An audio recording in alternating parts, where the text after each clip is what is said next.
Today I'm going to be showing you the tools that we use in horseshoeing. The first thing we're going to show you is these two hammers. The hammer on top is the nailing hammer. We use obviously to nail the horseshoe nails into the horse's foot to attach the shoe, and has claws on the back so that you can wring off the ends of the nails when they come out the side of the horse's hoof wall. The nailing hammer can also be used to cut clinches with a clinch cutter. But to save wear and tear on the nailing hammers, which tend to be kind of expensive, we can also use the hammer on the bottom, which is just a common ball peen hammer that you can pick up at any hardware store. This is what we use to cut off the bent over ends of the nails as they come out the horse's foot prior to removing the shoe from the horse.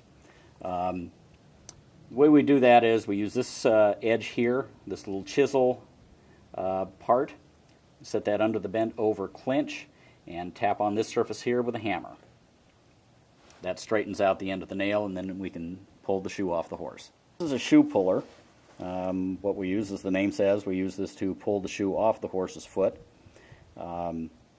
It's similar in appearance to hoof nippers, but it has usually rounded ends on the ends of the handles to identify it, and it has thicker, heavier jaws which can stand up to the strain of prying the shoe off. This is the rasp. We use this to flatten and level the horse's foot and to finish and clean up the horse's foot after the shoe has been applied. It has two sides. It has a coarse side, which is used for leveling the foot and removing large amounts of foot. And then it has a smoother side, which has finer teeth, makes a finer cut, and is primarily used for finishing the foot. This is the hoof knife. This is used for trimming out the sole of the foot and the frog, the softer parts of the horse's foot. They come in a left and a right hand. This is a right hand knife. The blade's curved to fit the depression in the horse's foot, the concavity of the horse's foot. These are clinchers. These are used for the purpose of bending over the ends of the nails after the nails have been driven into the horse's foot, forming what we call a clinch. And the clinch is what actually kind of staples the shoe on, actually holds the nail in place and holds the shoe on the foot. This is a clinch block. This is used after the nail has been driven into the horse's foot. This block is placed under the nail where it comes out the side of the hoof wall, and the heads of the nails are tapped, and this actually forms the bend in the clinch and tightens the nail and the shoe down onto the horse's foot. Okay, this is a hoof gauge. This is used to measure the angle on the horse's foot after it's been trimmed. The way that it's used is it slides onto the horse's foot this way. The bottom of the horse's foot's here. The front surface of the horse's hoof wall goes here.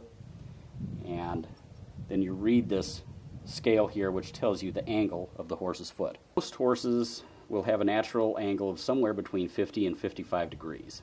Is that both front and rear? Both front and rear. This is a hoof stand. We use this to put the horse's foot up on, get it up off the ground when we pull the foot forward, so we can dress down the foot in the trimming phase, dress off the flares and the dishes, and also to do the finishing work where we do the clinching and final finish work with the rasp. Today we're going to show you how to pull the shoe off of a horse. First thing we're going to do is straighten out the ends of the nails which have been bent over. This is what we call cutting clinches. To do this, we use a tool called a clinch cutter, which is nothing more than a chisel, which you tap toe, you pry the shoe off, always pulling towards the center of the foot.